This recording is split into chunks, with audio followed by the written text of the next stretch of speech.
Dianne has been working with Organo for 8 years now. 8 years. Yeah, I'm losing track. That sounds about right. It's either you're in your 8th year or like you're just about to finish your 8th year, somewhere around there. Because I've been doing this for 6, and I know you were there just before me. She's Dr. Bob's right-hand person up here in Toronto. Yeah. So she's a diamond in the industry for Organo, and when things are needed here in Toronto, this is the contact person. This is the one that organizes. She puts the meetings together. She did I don't want to say gala, but it was a type of gala where they brought people from Ontario. People came from Sweden. People came from BC, right, for this event. Promoting Organo. What it's done for people, how their health has changed. In progress. And that's Dianne's role in all of this. Plus, educating people, moving people along, women's empowerment, all that kind of stuff is what Dianne does now, right? Sure. And she opens up another avenue for people who are looking for something that the 9-to-5 job isn't providing.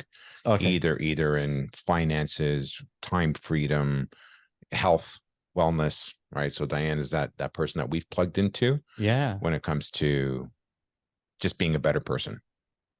It makes sense because like what we want to do is like it's a healthy lifestyle. So it extends past one practitioner, one way of life, one option.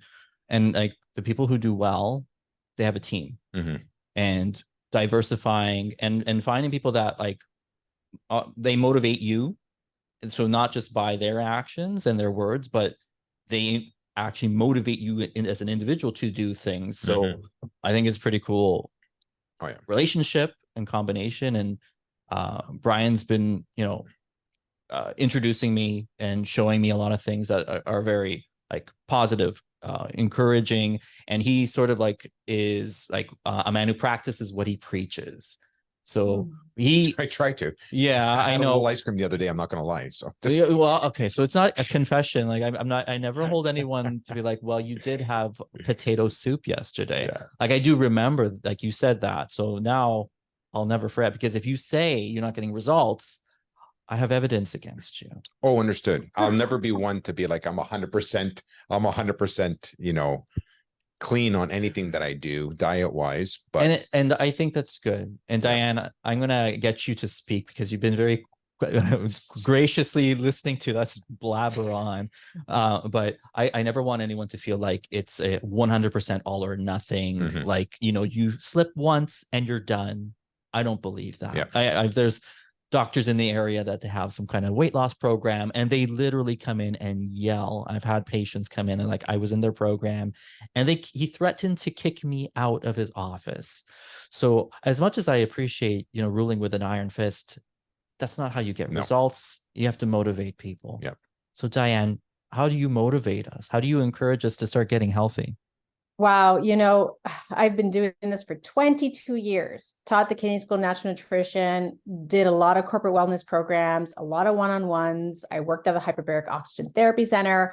I saw very, very, traumatic cases from brain injury all the way to weight loss. And one thing I know is that resources is a big one. So people need the proper resources. Also, do they have the financial resources? Because that's another factor to put into the natural way of doing health and wellness.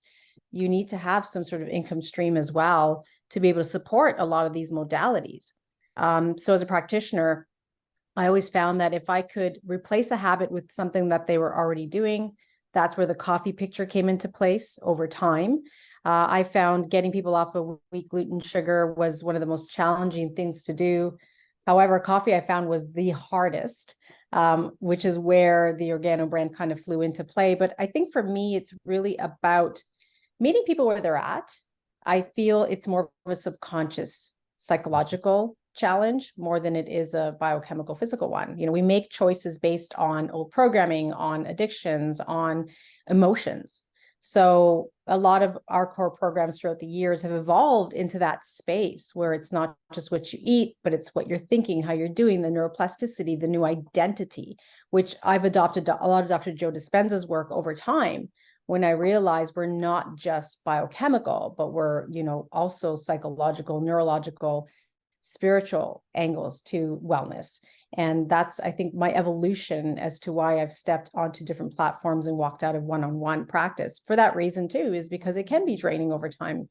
However, when people are ready, they're ready. And I think that's just the bottom line. Do you find that people have to hit the bottom to be ready? Or is there a way that we can kind of scoop them up before they hit it? They say people change under extreme pain or extreme pleasure. Okay. And sadly enough, sometimes it's the pain, it's the early diagnosis, it's the blood work that comes back saying this isn't good. It's, the physical pain someone's living Bryan, with. his Sometimes eyes just got wide. I'm sorry. Because I just did his live blood analysis and we'll get to that, but it's very poignant when you just said. well, that's exactly it, right? It's when the labs come back or the thing comes back going, I thought I'd be somewhere different, or there's a truth behind it. The other extreme, and again, this was all Tony Robbins, the extreme pleasure. How many people do we know fall in love? And all of a sudden they're training and working out, right? All of a sudden they're starting to take interest into going into the gym. So it's really that dopamine pleasure button that drives a lot of behavior. Can we find pleasure buttons in being healthier, especially when it comes to making food choices and lifestyle choices? And I think that's the identity piece. The minute you can help the client patient step into a new identity of who they want to be, the joy in saying no to sugar, as opposed to it being something that they're going to deprive themselves on, I think that's when the change happens. But it's really up to the person to say, I've had enough. And enough could be a breakup with an ex, and now you realize you want to lose weight. Or enough could be, again, the blood work, the diagnosis, the fall on the ground, and you realize, whatever it is, it's that moment where the brain says no more. And I think that's the juicy piece where we can start capturing people when they're ready.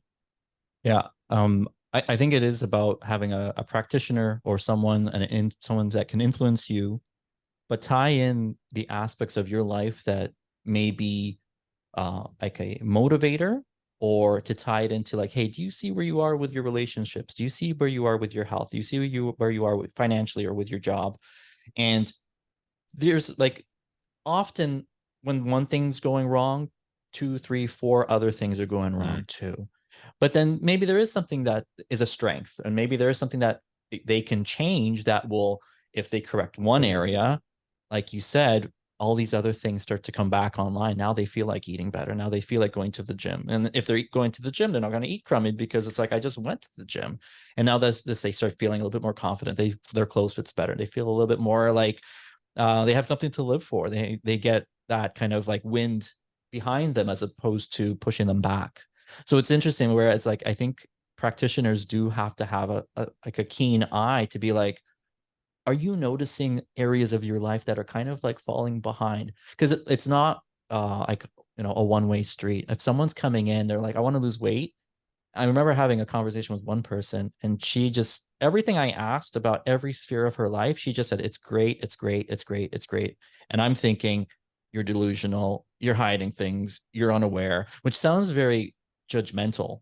But at the same time, it's like, how can you tell me everything is perfect, but you want to lose 100 pounds? Something, but you're eating perfectly and you're doing everything right and you're taking your supplements.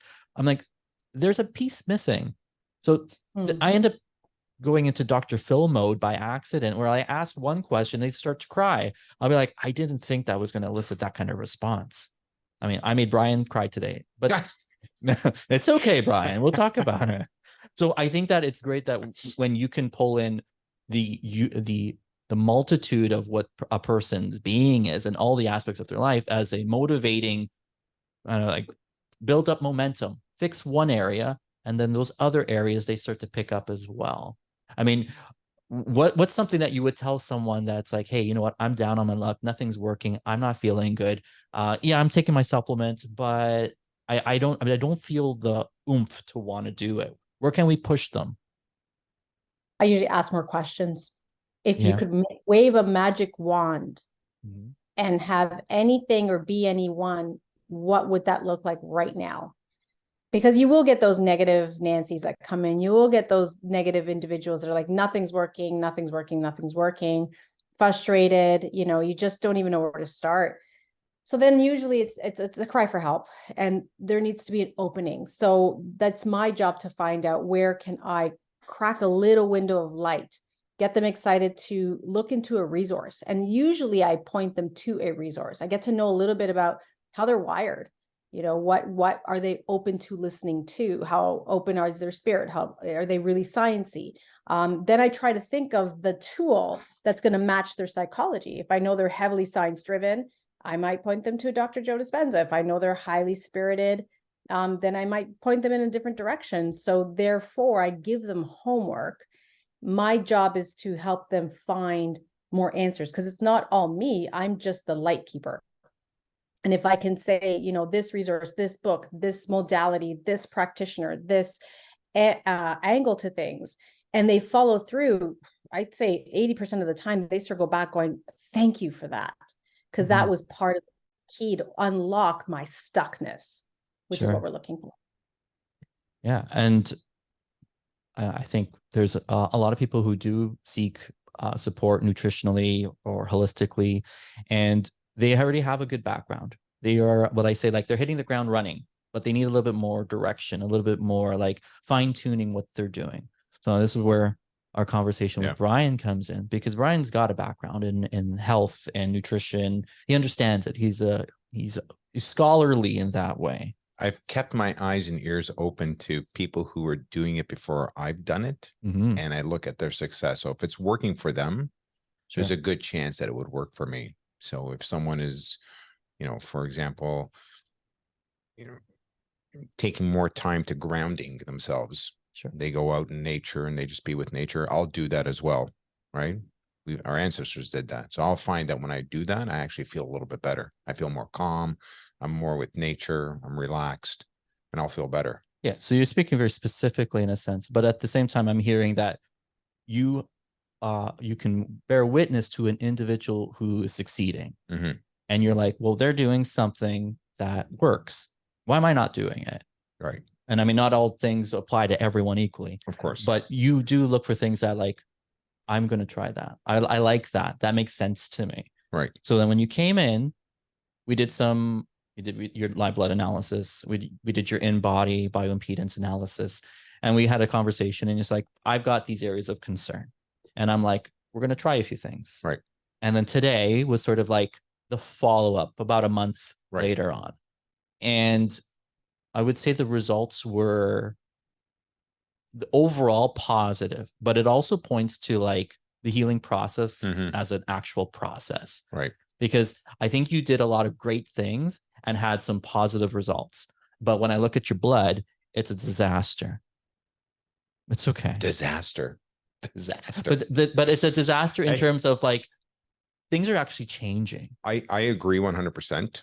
Like I told you, I feel better. I do feel better. Even my mother said to me today, she goes, "Oh, you lost some weight." Yeah. All right. So the paperwork shows that I have. It wasn't a lot. It wasn't a lot. But you know what? I think it was swelling. You were less swollen. Sure. I see your eyes more fully. Right. You have your eyes, like even like the brightness and also like the visible white. that's awesome.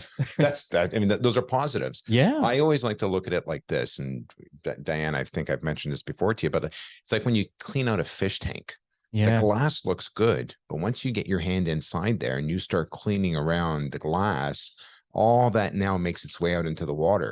My wife's been bugging me to clean the fish. It's so this is what's going to happen. She's going to be like, I told you, it's in there. So, like, it looks clean to me. Exactly. So the water now becomes dirty.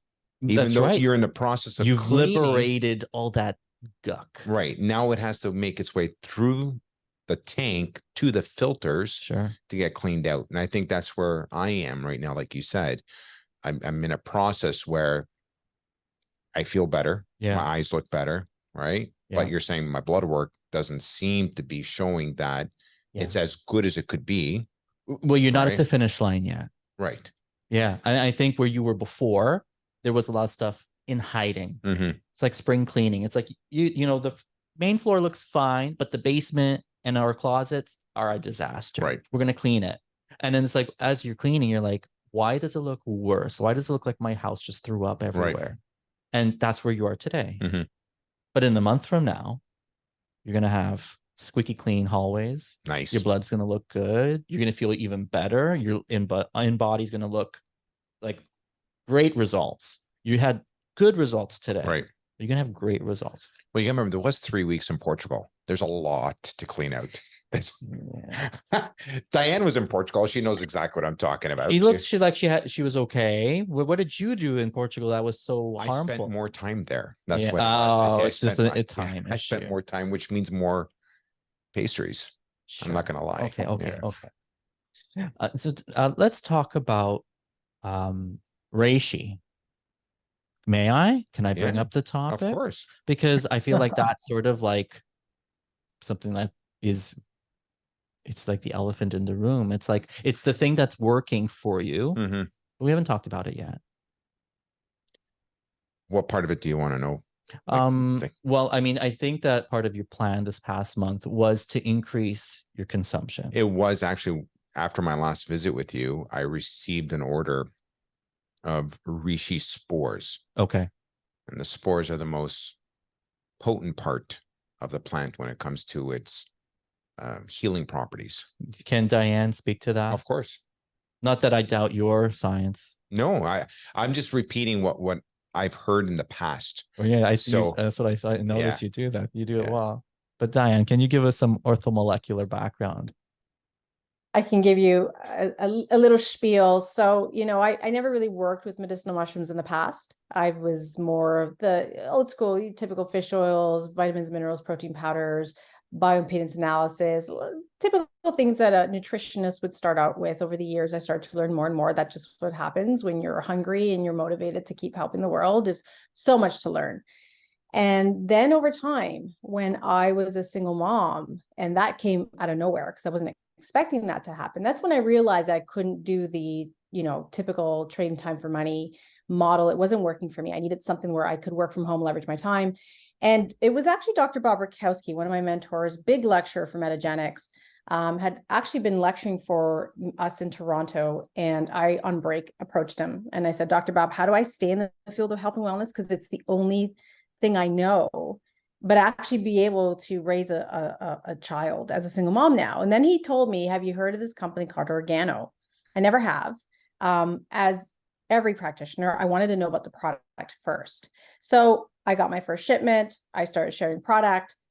And then I started to realize, wait a minute, there's something to this. So I'll share a quick story. When I was still in practice, my hairdresser came to the office on a Friday, and she had been diagnosed with fibromyalgia. I had worked with fibromyalgia in the past, a lot of moving parts there, as you already know, Jason, a lot of inflammation, a lot of toxins, a lot of mitochondrial challenges. And typically, we would start with the, I would say, baseline protocol, a good liver detox, a good support, good program. At that time, I had to special order it because I couldn't carry it on my shelves. It's a lot of overhead. And at that time, I only had a box of black coffee infused with reishi. That's all I had on my shelves. And I told my hairdresser, I said, go home. I'm going to special order your products. We will start next week on Wednesday when everything's here. In the meantime, all I want you to do is drink this box of black. Do not drink anything else. And when I see you, we'll start. So I delivered her products to the salon because she was working. She was super busy and I really wanted her to get better. On my drive home, I walked in with her package and she's literally drying someone's hair. And when I walked in, her eyes went open and big. That kind of made me nervous because I'm like, uh-oh, that's good news or bad news. So when she pulled me aside, she's like, I don't know if this is placebo, but the only thing that hurts me is my little finger. And she showed me her pinky. And so that's when I was like, whoa, there's something to this. Interesting. Then I started noticing that people were calling me at home. People were stopping me in my son's schoolyard because they were demanding more coffee. And I've never had that in 20 years of practice. I've been sharing fish oils and protein powders and vitamins, minerals. Never, ever, ever, ever, ever have had anybody stop me that I had to start carrying stock outside of the office.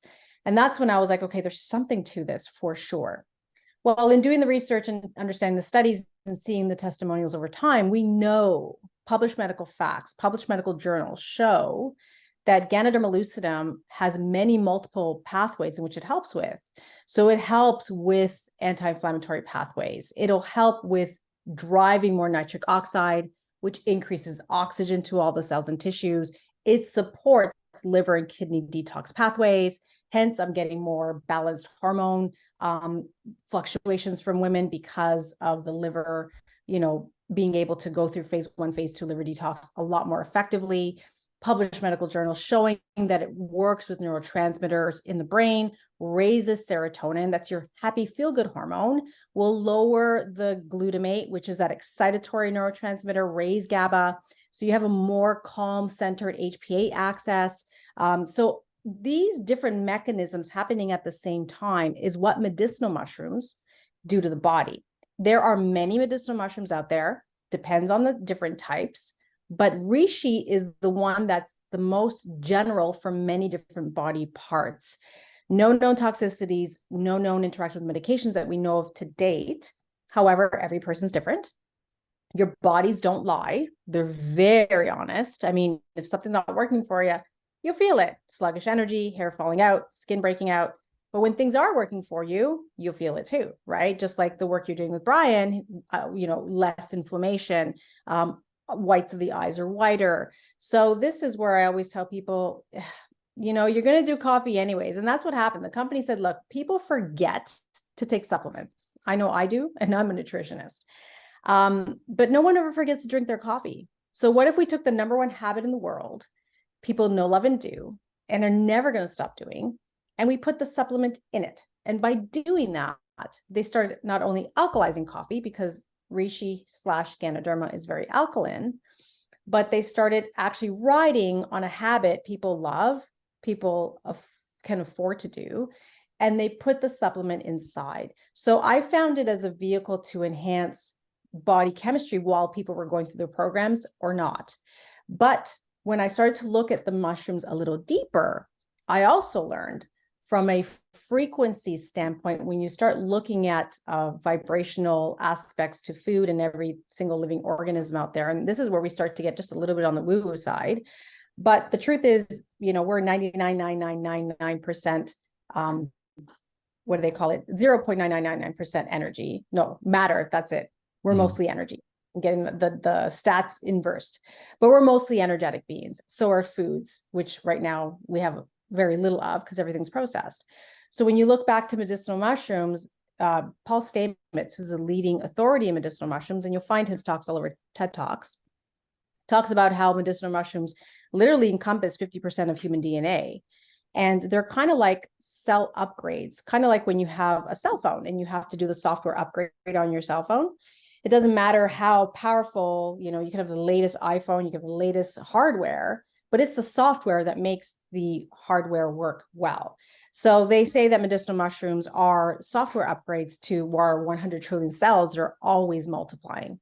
So with that being said, I realized, wow, in my 20 years of practice, I've had to carry 10, 12 different vitamins, minerals, jars to kind of get a similar result, but a harder compliance, because the person sitting there thinking, I got to swallow 10, 20 pills a day becomes challenging. So what if we gave them something that was natural, that was soft, that was easy, that was tasty, that was cost effective? So we just started getting more compliance and more results. Is it the end all and be all? No, nothing is. But is it a good starting point? I think so, especially for the average person, to just kind of start piquing their interest and saying, this may or may not be for you, but give it a try. And if you're going to do Timmy's, you're going to do McDonald's, you're going to do Starbucks anyways, for a fraction of the cost, you're getting a lot more health delivery. And if we can just get you 2% better, well, we're on the right path. Beautiful. We would almost end right there, but we have so much more we want to say. That's so great. Bryan, you weren't going to say all that, were you? Not Most of so it. in depth. You were just setting her up. That was really amazing. I mean, I like there's something called doctrine of signatures, where in nature, various herbal or naturally occurring organisms, they have a purpose, but their appearance somehow matches what it is repairing or meant to service. Like, I think it's ginseng, the ginseng root. It looks like a man, a person, and it's meant to be like a tonic that it strengthens, it gives you vigor and all this sort of thing. And then when it came to mushrooms, I remember learning that a lot of times the mushrooms themselves, they're like little growths, and they have a great indication for cancers and immune dysfunction. So I love how we're taking something from nature that it's calling out to us. There is especially in a need, and maybe a specific need for where we are in society now. I always picture that like diseases, and on like an epidemiological level, diseases phase in and they phase out. Supplements, vitamins, foods, medicines, they phase in and they phase out. There's some things that were pandemics 100 years ago, but now we just kind of blow our nose at. Whereas now there's all these new things coming out, and it's like our old medicine didn't work. And now we're finding new ways to address and treat that was like, mushrooms, I mean, people eat them, but put them on their pizza. That's the extent of knowledge people have about their mushrooms. But now we're like learning, it's like, no, this is addressing a whole other level, both like at an energetic, micronutrient, all kinds of like DNA level. It's like, this is beyond what we just passed it over. We ignored it, but it's ancient. So I love how it's kind of like showing itself. It's kind of like coming out of like a dormancy, where it's like, now it's like, oh, hey, like this is actually a game changer. Because in the last 10 years, mushroom as a medicine has like skyrocketed. I mean, maybe 15 years ago, some people used to know about it. Some people used to, like, maybe anecdotally or like traditionally or their heritage, they used them, but nowhere near the scale where it is now. There was an article published about a year ago or 2 years ago where medicinal mushroom was going to be $1 billion industry. Sure. And that was just a couple of years ago, before people really started to get in tune with what medicinal mushrooms do. Sure. I believe it. And the idea that people are always buying things. People are consumers. And people, when they get into a health kick, the first thing they do is buy a bunch of vitamins. Or they go to the health food store and they buy a bunch of organic this and that. And like they're going in blind. So that's why I'm like, before you just jump in, because people are impulsive, they get excited. They're like, I'll figure it out. I'll do my own homework, which I think is good on some level. But there's all these experts around. And maybe that's where the confusion is. There's like too many experts. Yes, three doctors, you get 3 different opinions. They just diagnose you with 3 different things. But I think when you start hearing the same kind of positive information repeated and from trusted sources over and over and over again, they're like confirmations. So then you start saying like, okay, you know what? I am going to look into this. I'm going to look into these mushrooms. There is something here, because like I've heard about it. I thought about it. It makes sense. This guy looks like he's doing something right. So Bryan, you're the spokesperson from now on. There's a lot of pressure. You got to be super healthy now. Wow. Okay. One documentary I love for anyone who wants to dig a little deeper is one that came out on Netflix, Fantastic Fungi. And I think it was been translated in 5 different languages because it was that powerful. And it talks about the power of medicinal mushrooms for someone that just wants to get generally educated, because I think there's something to be said out there. Now, the reason why I got infused in coffee was just to get the compliance up, because as you said, Dr. Jason, is that people go on a fad, they buy things, it goes in the cupboard, they forget, they move on to the next. Now it's collagen, now it's this, now it's that. But coffee is timeless. It is recession proof, it's inflation proof, it's depression proof. What if we just change one little habit? And that's where we start to see that consistency and that compliance, where people were now starting to say, you know what, at least I'm doing one thing consistently and bodies respond to that. So I think this is the piece where I found I had the most fun in my years of practice, was just starting to see that consistency, and then starting to hear the testimonials, because bodies don't lie. They're super honest, just like plants, right? I've had a plant, I've never watered it. Guess what happens? It dries out. The leaves go brown, they wilt. And I don't get a marker and color in the green again. What I do is I got to go to the soil. And the same thing with our bodies. We have to consistently tend to that. Awesome. I want to touch back on something you had mentioned much earlier, hyperbaric oxygen. Now, this is something that Bryan and I have discussed because I've got a unit here. I know you have a lot of experience with it.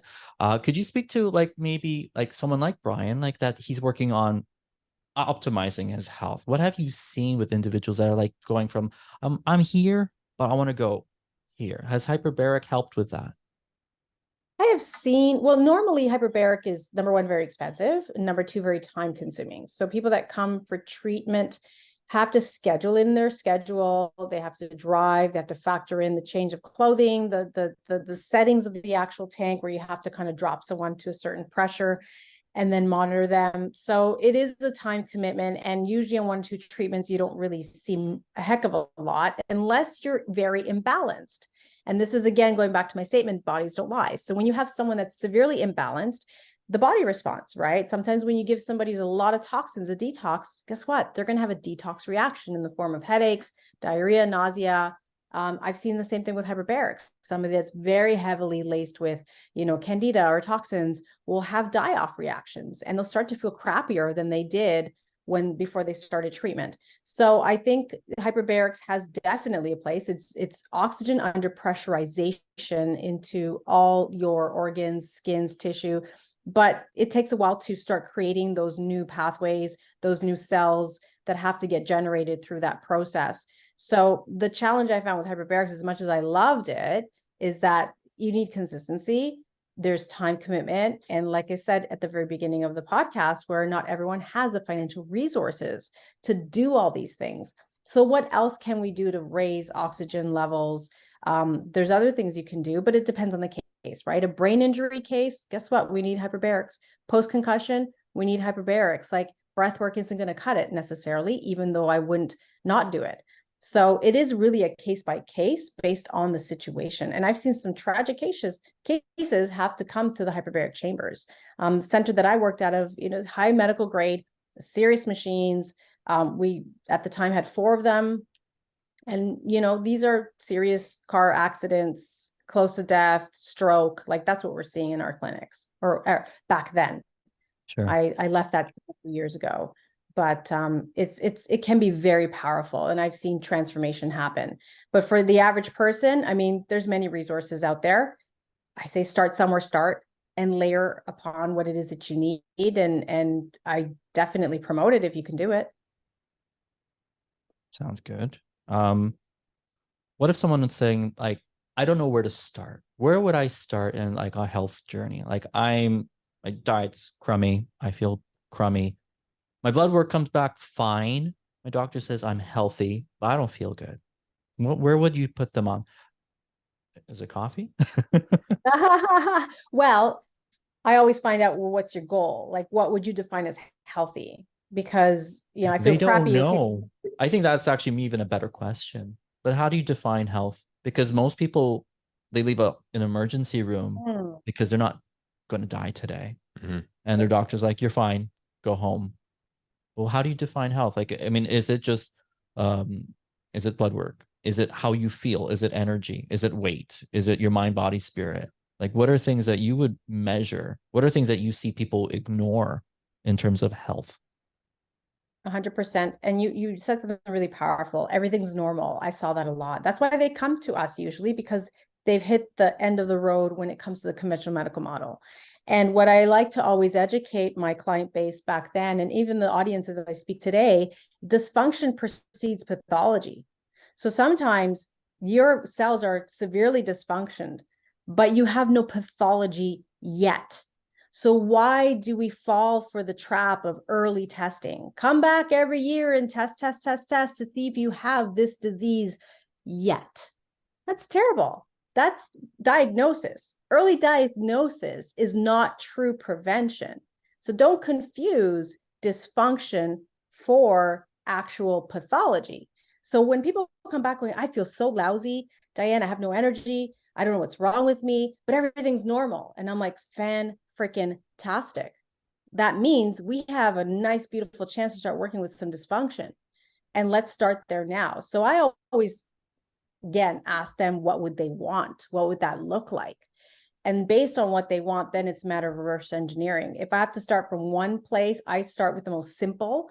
Again, what are their resources? What are their time restraints? How committed are they? Are they willing to juice? Are they willing to make meals?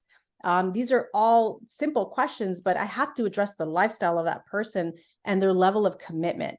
And to answer your question, Jason, most of the time I do turn to the reishi. Why? Because it changes many parts of the physiology at the same time. I have never seen one product be able to balance hormone, one product that's able to raise oxygenation, one product that's able to help detoxify organs, one product that's able to work with neurotransmitter and happy feel-good hormones. I've never seen one product be able to calm down the stress response to enhance sleep quality. I've never seen one product help with insulin sensitivity, because that's what it does. So it's hitting so many nails on the head on one time that if I can give somebody a better cup of coffee, some spores, and say, look, replace what you currently drink. Here's where we're going to start. And now, based on what you're telling me, these are the following 3 things you can do, but that we can move the needle forward as quick as possible, because I want them to coming back going, whoa, I feel a little bit better, or I feel a lot better. And now we can layering, I'm gaining their trust. And I think that's usually the starting point for me, is knowing who I'm dealing with and how simple and quick can I make a turnaround to have them trust me more to go deeper. If I can just throw something in there, there's an individual. And so you're asked, the question was, what is healthy, right? That, you know, you posed it at that, but there's an individual up in my area, young man, he's in the spectrum.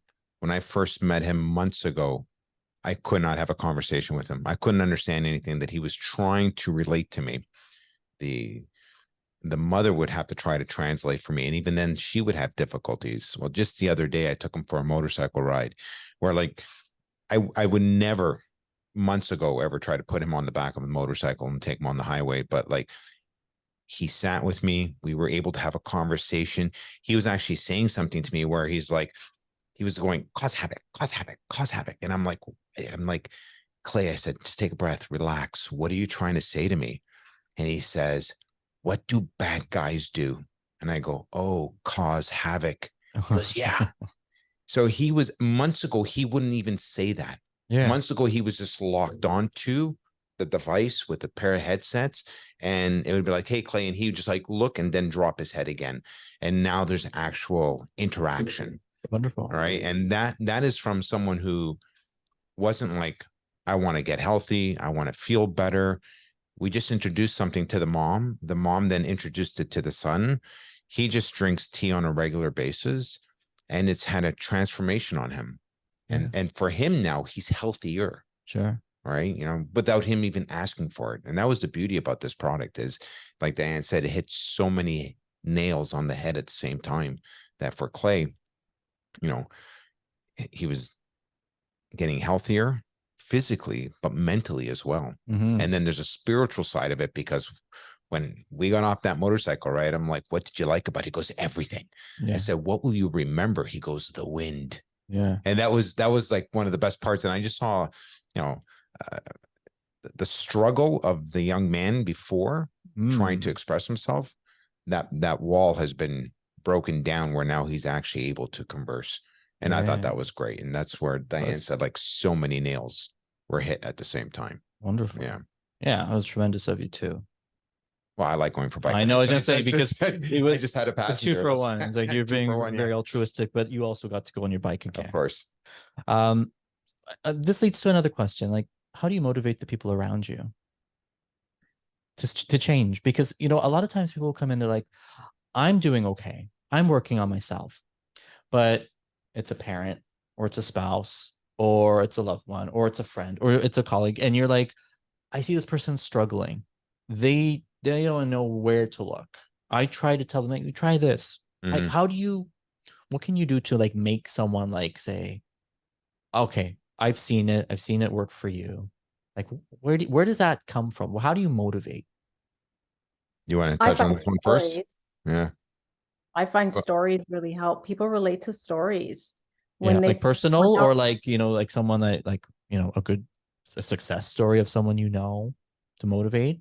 If the person's there to tell it, I'll give you an example. I gave a health talk the other day. I was sharing about the power of medicinal mushrooms, and I was showing the slides and pictures before and after. Bryan was in the audience. And he didn't even know, but I'm like, Bryan, would you mind coming up here and sharing your story?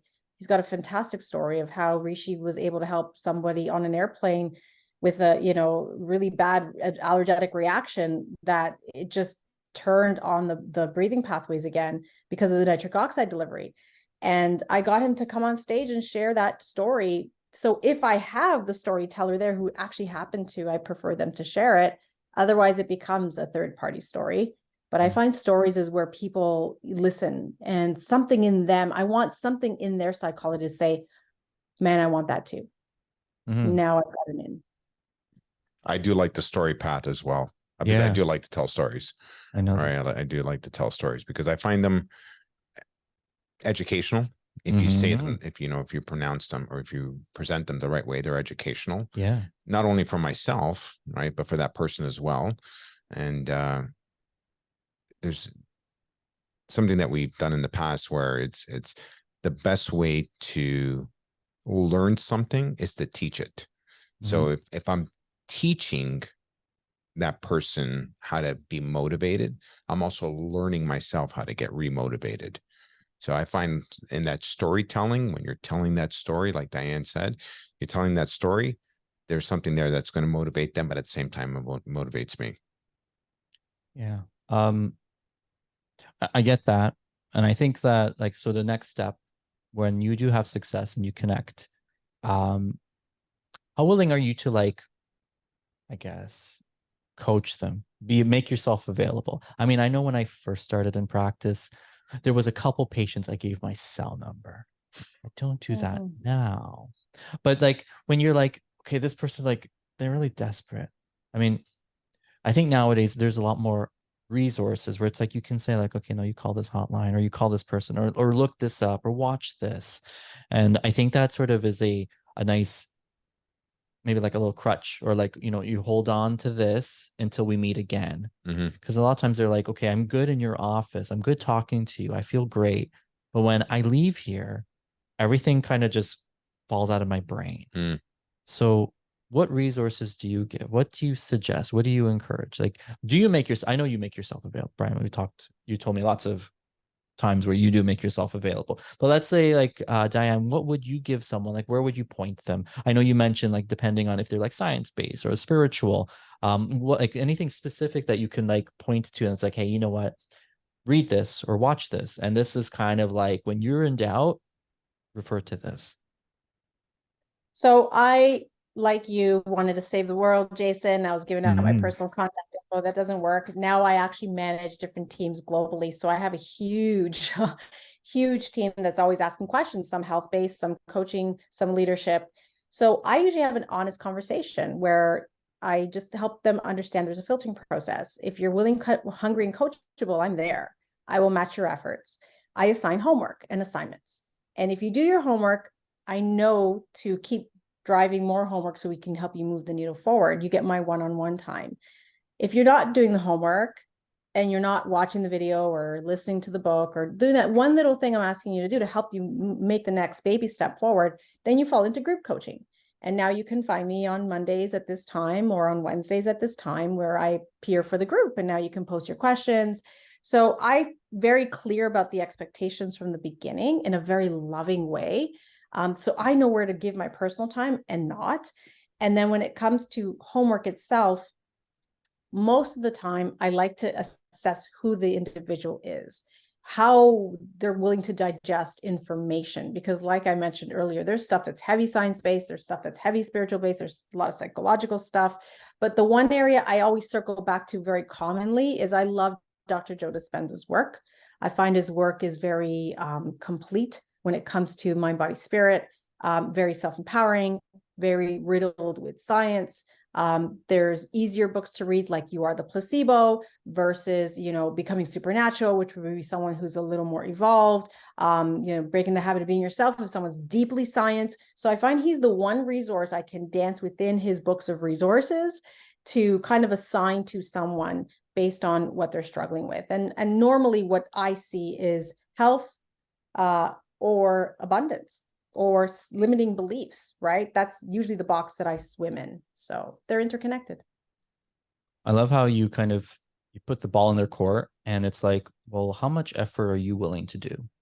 And if they're doing the homework and they're doing like all, like they're like saying, hey, you give it to me, I'm gonna do it. It shows that they want it. Whereas some people are like, I kind of want it, kind of busy. I'm kind of like, yeah, I didn't feel like it. So you kind of drop down the tier a little bit. You're still getting support, but like you can't give more than what that person's willing to do. I tell people you can't care more than that person you're worried about. Like if you're like, I want my dad to eat better, and I bring him the food and I cook it for him, and I'm practically putting, I'm like, he's not ready. This is more for you than for him.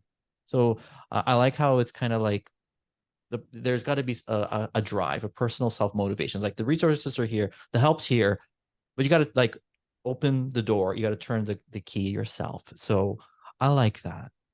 And this is where Dr. Bob, with his team, what he's put together, he has a Facebook page that has all those resources, all those help tips that people need. They're able to connect, they're able to ask questions. And Dr. Bob's another good one where he's like, here's a great book to read, or here's a great person to listen to. And he'll provide that information, right? Where then it becomes my responsibility to go and watch that video. Yeah, the onus is on you that now. book. Yeah. The onus is people on are me. asking for help, but like okay, so here it is. Here's the help. It's not a handout. It's not a check. Yeah. It's information. It's knowledge. It's a path. You start walking it. You start like living it. You start like adopting it. And you have to be like, I do want it, because to make these changes, they're broad. That's everything's got to change. You can't, eat junk food. You can't have crummy sleep. You can't have a horrible lifestyle and take one supplement and think that, oh, but I'm doing it. Like, it's like where does one step lead to the next, and you have to build upon things and build momentum, because once you make some good decisions, better results start to show up. It's inevitable. You make one good decision and 3 bad ones, and then you wonder why you're behind. It's like, obviously, like people do have to kind of like become self-aware of what's not working. And yeah, this was cool. I learned something. So did I. Yeah. I always learn something when I listen to Dianne, right? I do. And yourself. Yeah. Right? I'm learning about my body, right? And blood work. And so I am learning. Yeah. No, Dianne, this I was love fantastic. what one of my colleagues shares. He says, Dr. Sachin, he's always saying, we're all reading the same book. We're just in different pages. So that's the way I see it, because I just know that someone's just on their path, and it's the law of allowing. I just let them take their path and know that we have spaces and resources if they want it. We just meet you where you're at, and that's it. I like when you haven't spoken to someone or seen someone in a while, and then maybe a couple years go by and you see them and they've transformed. Something's different. And you talk to them and it's like, and they're like, oh, we need to talk. I have to come in. I'll let you know what I've been doing. And it's like a switch or a light went on. And it's like, oh yeah, okay, I get it now. And then during those years, massive, huge critical changes. And then you're like sitting there and you're listening, and they're like, I know you told me, but I wasn't ready. I wasn't there yet. But when I was ready and I wanted it, then it made sense. Right. Because you can tell someone the answer and they're going to be like, huh? No, I don't want that. But a lot of time it has to come from, most of the time, all the time, it has to come from within. 100%. Yeah. Jason. You both said 100%. It's true, though. You're right on it. I literally have 5 minutes for my next Zoom. So No, I appreciate your time. We'll tie it up. Okay. And Dianne, I'd love to speak with you again. And Bryan, was a that would be pleasure. wonderful. Yes. Yeah. And say hi to your cat. Oh. Okay, Dianne, we'll let you go. Thank you. Thanks, we'll Dianne. Really finish up with appreciate your Bryan. help. Thank you, everyone. Had a wonderful conversation. Jason, you need anything, I'm here. And thank you, Bryan. I appreciate it. Thank you. Thank you. Thanks, everyone. Bye-bye. Bye.